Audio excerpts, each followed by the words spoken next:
শিব কালী সৃষ্টির আগুনে চিরন্তন প্রেম। লেখক উজ্জ্বল চন্দ্র দে।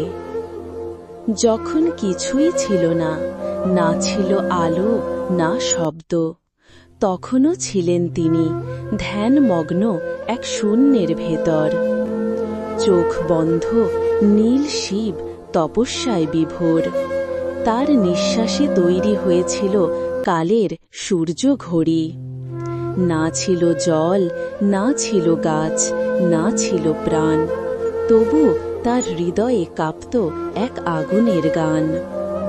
এই আগুনই রূপ নিল এক নারীর, রূপ নিল মা কালী। জ্বলে উঠল পৃথিবীর চারিধার। নগ্ন পায়ে তাণ্ডব শুরু, চোখে জলে রক্তের নাচ, তবু গলায় জড়ানো প্রেমের মালা, মুন্ডমালায় বাঁধা জীবনের ইতিহাস। শিব তখনও নীরব, শান্ত, অবিচল।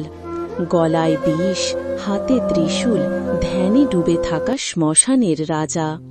তার মুখে কোনো অভিমান নেই, তার চোখে ভক্তির ছায়া।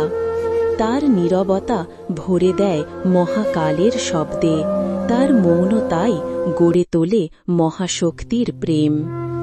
কালী তখন আগুন, রুদ্র, অনিবার্য প্রবাহ, তবু তার বুকের ভেতর জেগে আছে মাতৃত্বের গভীর প্রণয়। তিনি রক্ষা করেন, ধ্বংস করেন, আবার সৃষ্টি করেন। তার প্রতিটি পদক্ষেপে জাগে ব্রহ্মাণ্ডের বর্ণমালা। শিব শুয়ে পড়েন কালিমার পায়ের নিচে, কারণ তিনি জানেন প্রেম মানে আত্মসমর্পণ। যে শক্তিকে তুমি ভালোবাসো তাকে থামাতে হলে হৃদয়কেই বিছিয়ে দিতে হয় পথের মতো। কালী থেমে যান, জিভ কেটে বলেন, হে স্বামী, আমিই ভুলে গেছি নিজেকে। এই দুই সত্তা, শিব ও কালী, তারা প্রেমের দুই দিক।